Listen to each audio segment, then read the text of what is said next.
Hi guys, welcome to my channel. In this episode, I have prepared another great documentary for you. Please don't forget to subscribe and like my videos to support my channel. The religion under the Persian conquerors.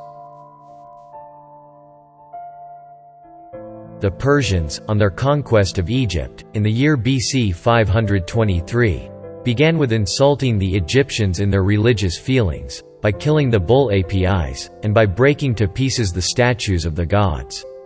They afterwards made an earnest attempt to bring about some changes in the religion, and the chief was to abolish the worship of all statues and figures of the gods, and to introduce the more simple worship of the sun. Of this we see traces in the sculptures, made by a native satrap, who governed the country under Artaxerxes Longimanus. We there see Theomra, the son of the late king Adon-Ra-Bakan, or Thaniras, the son of Inaris, as Herodotus calls him, worshipping the sun, Adon-Ra, which is distinguished from the sun of the Egyptians by the absence of wings or asps, and by its sending forth a number of rays, each ending with a human hand, and yet more particularly by the absence of the human figure or statue of the god. In this the sculptor borrows a figure from the name of the Persian king, who was called Longimanus, because his arm was supposed to over Asia, reach Africa, and part of Europe. And when we see a sculpture with one of the early Theban kings worshipping the figure of Amun-Ra, with the same sun, as in photo, we may suppose that the rays ending in human hands were an after addition made by order of the Persians. It was in the 4th century before the Christian era that Plato, the Athenian, visited Egypt to study at Heliopolis, where was then a celebrated school of philosophy.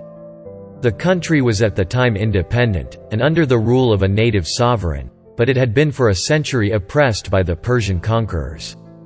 Heliopolis was on the Phoenician side of the delta, in the neighborhood of the district inhabited by the Jews, who by this time had very much acquired the use of the Greek language, from the colonists on the other side of the delta. Hence Greek, Hebrew, Phoenician, Persian, and Egyptian opinions had been there freely brought into comparison, and the consequence was a burst of free thought which made Heliopolis for a time an important center of learning. Paragraph continues, that Plato's opinions were very much the fruit of his visit to this celebrated school is clear from his writings.